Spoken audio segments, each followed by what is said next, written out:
K컬처 위기 상황에 대한 문제 의식이 일관되게 지금 K컬처가 최전성기가 아닐까, 그리고 과연 여기에서 한 번 더 치고 올라갈 수 있을까, 아니면 홍콩 느와르처럼 순식간에 무너져 버릴까, 이러한 그 걱정들이 계속해서 오늘 이 전체를 지배하고 있는 것 같습니다.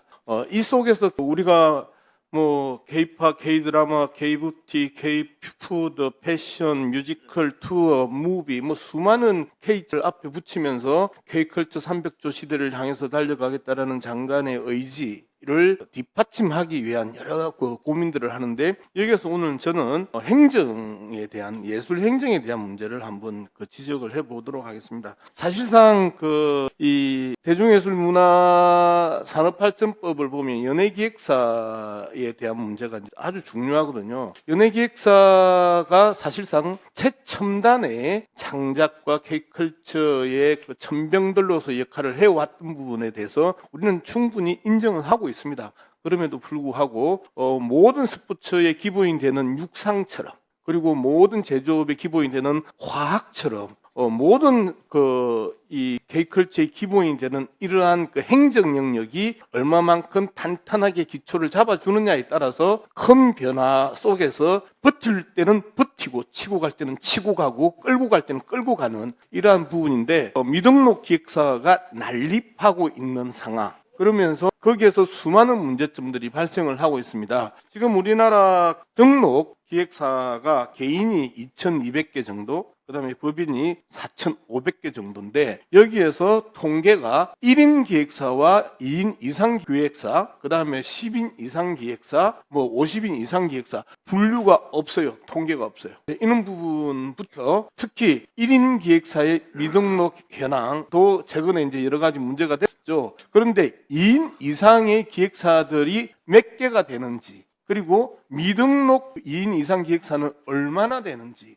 이런 부분에 대해서도 통계가 없어요. 그러면서 우리는 항상 스포츠 신문을 보면 연예란에 많은 연예계의 사건 사고를 접합니다. 아이들에 대한 성추행 문제, 그 다음에 극단적인 선택의 문제, 그 다음에 기본권, 인권에 대한 침해의 문제, 그 다음에 노동계약에 관련된 문제, 이런 문제들이 다 발생하는 부분에 있어서 행정이 탄탄하게 이 부분들을 잡아주지 못하고 있는 부분이거든요.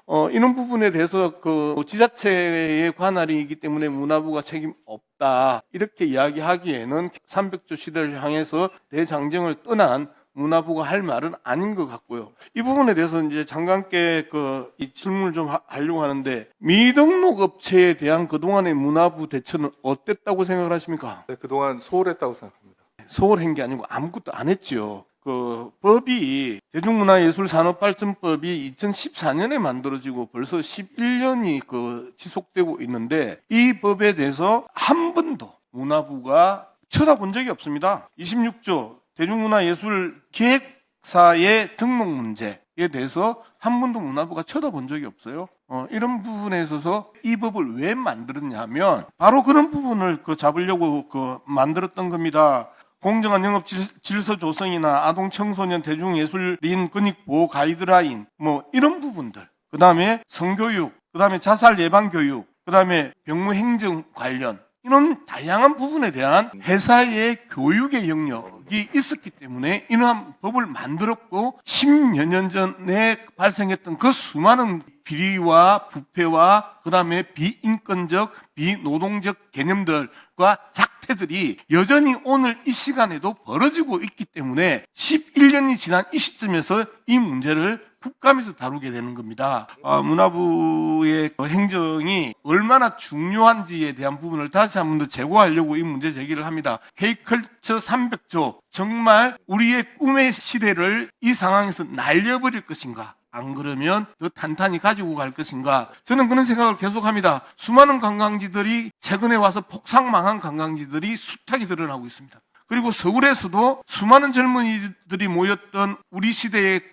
방배동 카페 골목, 신촌이 순식간에 무너지는 모습들을 우리는 확인했습니다. 전성기 때 치고 갈 것이냐, 안 그러면 무너질 수 있을 것이냐, 어떻게 준비할 것이냐, 이 부분에 대한 위기감들이 우리가 전체적으로 공유한다는 것이면, 이러한 행정에 대한 탄탄한 기초, 가 계속해서 점검되고 여기에 더 많은 또 그 고민들과 예산들이 투여돼야 된다. 저는 그렇게 생각합니다. 종합적으로 장관께서 정리해서 말씀 부탁드립니다. 네, 의원님 너무 적절한 말씀입니다. K컬처를 앞으로 300조 이상으로 이끌고 나가기 위한 주역 중에 하나가 이 기획사들입니다. 근데 기획사 관리 자체가 지금 말씀하신 대로 정말 방만하게 되고 있었다라는 큰 문제이고요. 이 부분은 다시 저희가 촘촘하게 챙기도록 하겠습니다. 그리고 지금 미등록으로 돼 있는 부분도 빨리 다 등록으로 전환시킬 수 있도록 지금 각종 조치를 취하고 있습니다. 빨리 저희가 제대로 행정 영역 안에 이런 부분들이 포함될 수 있도록 노력하겠습니다.